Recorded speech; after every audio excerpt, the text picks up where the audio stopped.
Porque semana passada a gente publicou, eu fiz uma live e daí depois a gente publicou um vídeo e esse vídeo tá tendo bastante interação, falando de mais uma pseudociência. O título do vídeo é mais uma pseudociência com o respaldo do SUS, que é um vídeo que eu vou falar sobre as sementinhas grudadas na orelha. E eu acho que tem uma coisa importante pra gente comentar sobre isso, que é como os comentários das pessoas mostram que as pessoas têm um conhecimento muito... E acho que esse talvez seja um problema, um conhecimento muito superficial de método científico. Então vamos organizar os tipos de comentário que a gente recebeu. O primeiro tipo de comentário que a gente recebeu foi: eu fui, fiz e pra mim deu certo. E aí isso se encaixa em duas categorias das coisas. A primeira coisa é que isso é uma evidência anedótica. Evidências anedóticas não querem dizer nada, certo? Então, eu fui, fiz e deu certo, não quer dizer nada no contexto científico. Nosso cérebro não é capaz de separar o que deu certo para você, se isso funciona na realidade ou não, tá bom? Então, esse é o primeiro ponto em relação a como a ciência funciona. Então, o método científico, ele foi desenhado para evitar esse tipo de comentário. Eu fui, fiz e deu certo. Ah, então eu sinto dor nas costas, fui ao posto de saúde, coloquei as bolinhas na orelha, minha dor nas costas melhorou. Isso não quer dizer nada do ponto de vista científico, tá? Isso é uma falha isso pode ser uma falha de interpretação dos dados. Eu até conheço, e teve gente que falou isso. Não, mas eu conheço gente que faz e para essas pessoas dá certo. Primeira coisa esse tipo de evidência anedótica, ele não serve para nada. Esse tipo de evidência anedótica, ele acontece com tudo, na verdade. Então, desde eu rezei, minha doença passou, até eu tomei cloroquina e me curei da Covid, até eu coloquei sementinha na orelha e minha dor nas costas passou. Por quê?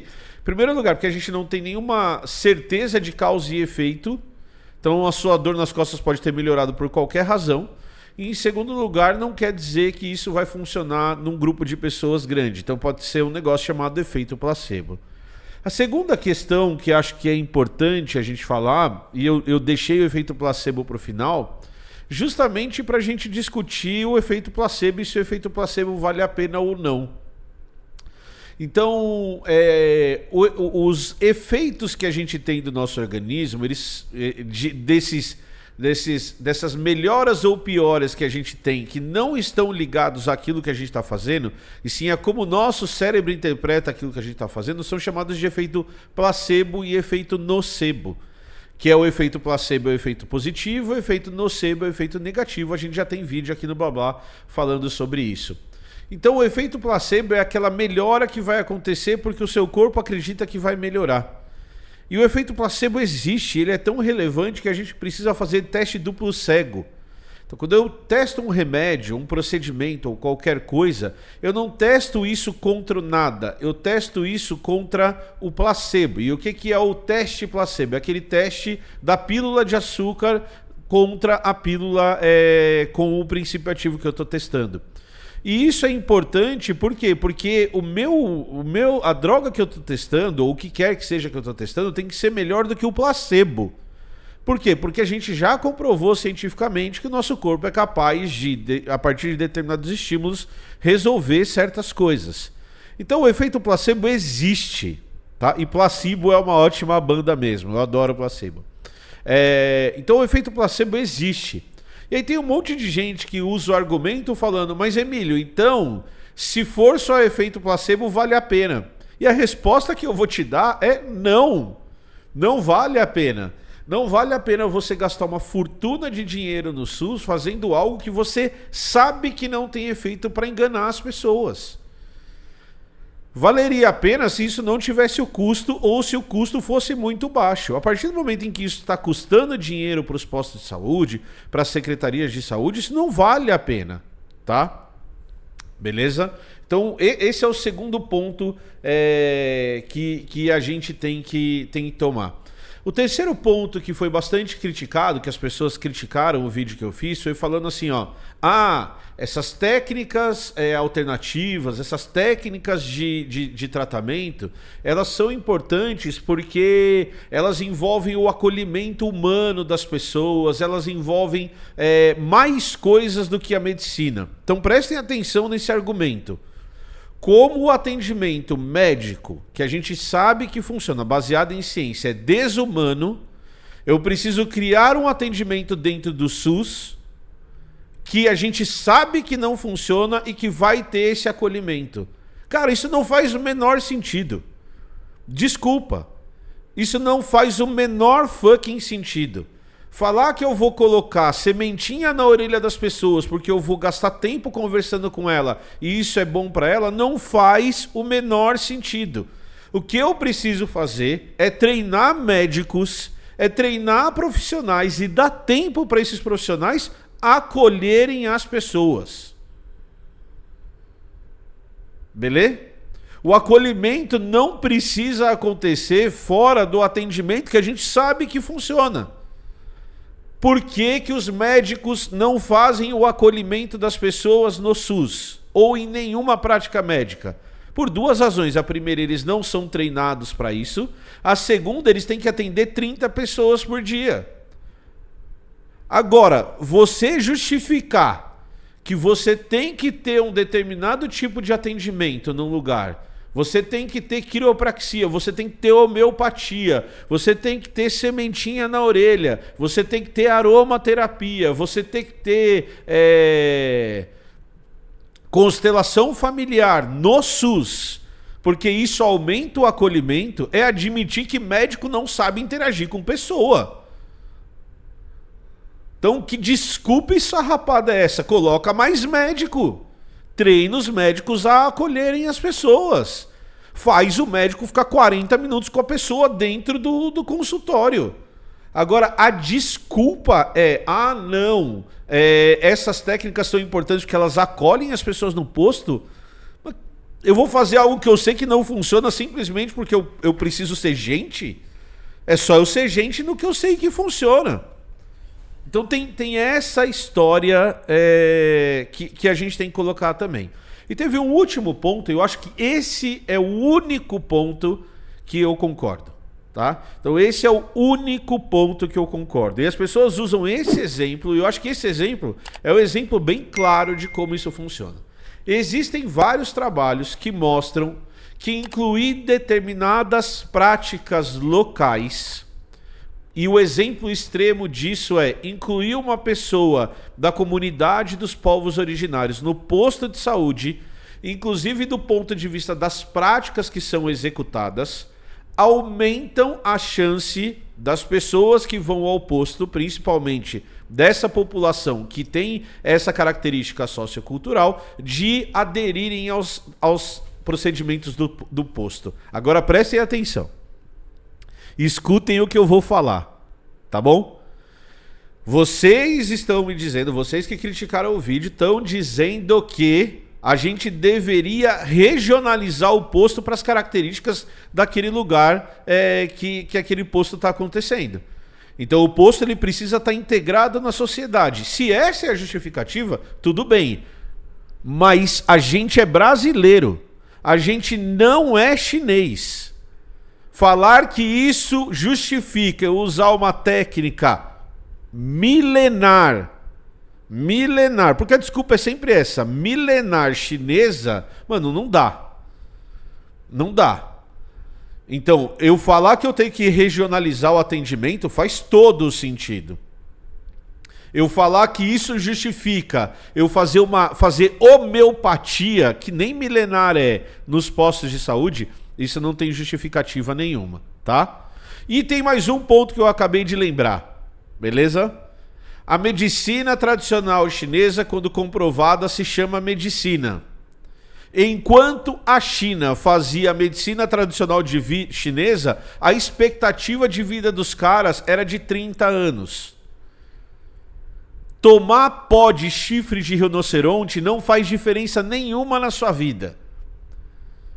Então a gente tem que parar com essa história de que algo que era feito, a dieta de não sei o que do passado, a medicina tradicional chinesa, porque por isso a gente tem que fazer ventosa, daqui a pouco a gente vai estar voltando a fazer sangria. Que porcaria é essa, gente? Que porcaria é essa? Então a gente tem que parar com essas histórias de passar pano para nossa pseudociência de estimação. Vamos parar de olhar para a pseudociência de estimação, aquela que a gente aceita, e achar que o nosso terraplanismo está certo. Vamos parar de olhar para o SUS e achar que esses terraplanismos têm que acontecer dentro do SUS. As mesmas pessoas que estão falando que devia ter bolinha na orelha no posto de saúde são as que falam que a ozonioterapia não está certo, que o Bolsonaro tinha que ser preso pelo que ele fez com cloroquina no Brasil. Vamos escolher, gente. Agora, o nosso terraplanismo de paixão, a nossa pseudociência do coração, a gente defende? Pô, que porra é essa?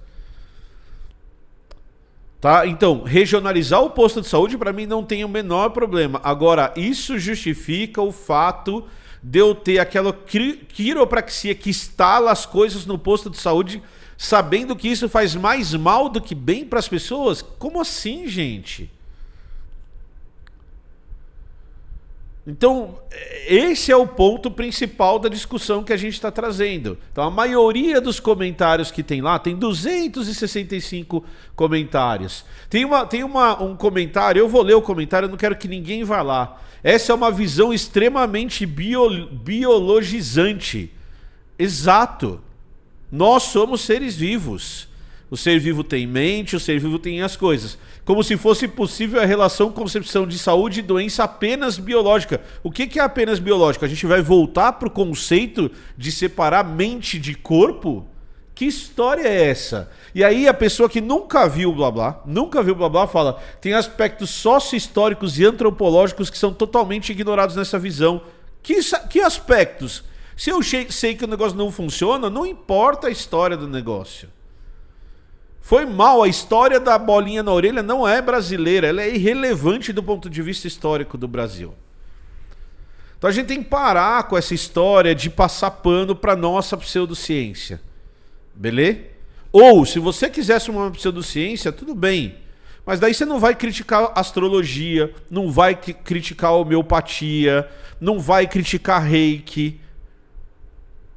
Tem reiki, tem imposição de mãos no posto de saúde, gente. Tem cura por imposição de mãos. E aí uma outra coisa que as pessoas também falaram bastante é, não, mas isso não substitui o tratamento principal. E aí aqui eu vou ser bem grosseiro, não substitui ao meu ovo esquerdo. Não substitui ao meu ovo esquerdo. Eu fui ao SUS, passei por um especialista, porque eu estou escutando um zunido no meu ouvido. Eu escuto um fi constante no meu ouvido e o meu tratamento por 6 meses recomendado pelo médico foi Belladonna. Não substitui, é o meu ovo esquerdo. Tá bom? Substitui sim, substitui demais. E as pessoas param de fazer o seu tratamento. As pessoas simplesmente param de fazer o seu tratamento porque está fazendo sementinha na orelha, tomando homeopatia e para de fazer o seu tratamento. Tá? Beleza?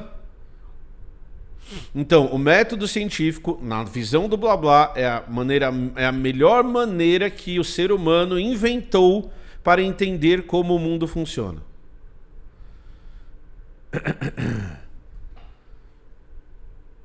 Aqui onde eu moro, o Oeste Paulista, 80% Bolsonaro, a Secretaria da Saúde foi escolhida porque tinha formação em homeopatia, medicina germânica, modulação de frequência quântica e florais frequenciais. É isso, é sobre isso, tá?